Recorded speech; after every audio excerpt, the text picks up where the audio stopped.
عمران خان ولې او څوک خاصې کوي؟ ګرانو لیدونکو السلام علیکم. د پاکستان لومړي وزیر عمران خان ویلي دی په دې باور دی چې هغه کسان چې پر نورو جنسي تیري کوي باید د کیمیاوي موادو او یا هم د جراحۍ له لارې خاصیان کړل شي. نوموړي له یو خصوصي تلویزیون سره مرکه کې ویلي دا به هغه خلکو ته یو درس وي څوک چې بیا دا ډول عمل ترسره کوي.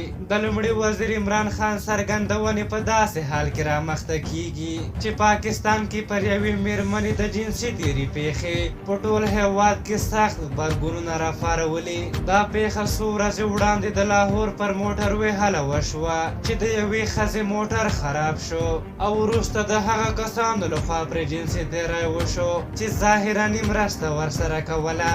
دغه راز عمران خان وایي لکه څنګه چې د قتل یا وژنې پیښې درجه بندي کیږي او یا په څو کټګوریو ویشل کیږي او بیا پر همغه بنسټ سزا ورکول کیږي، همدا ډول باید د جنسي تیري عمل هم په کټګوریو وویشل شي. عمران خان وایي د همدې درجه بندۍ پر اساس دی بیا هغه کسان چې د لومړۍ یا جدي کټګورۍ جنسي تیري کوونکي دي باید خاصیان کړل شي او جنسي وړتیا ترې واخیستل شي. عمران خان وایي کله چې نوی واکمن شو نو په دې باور و چې جنسي تیري کوونکي باید اعدام شي، خو نوموړی وایي چې وروسته مشوره ورکړل شوه چې د اعدام په سزا به د نړیوالې ټولنې سخت غبرګونونه راوپارېږي. په هر حال تاسو د عمران خان د دغه خبرو په هکله څه نظر لرئ؟ خپل نظرونه هم راته په کومنټ کې ولیکئ. که زموږ ویډیو مو خوښه شوې وي ضرور لایک کړئ. تر بلې ویډیو مو په لویه بخښونکي خدای سپارم. د الله په امان.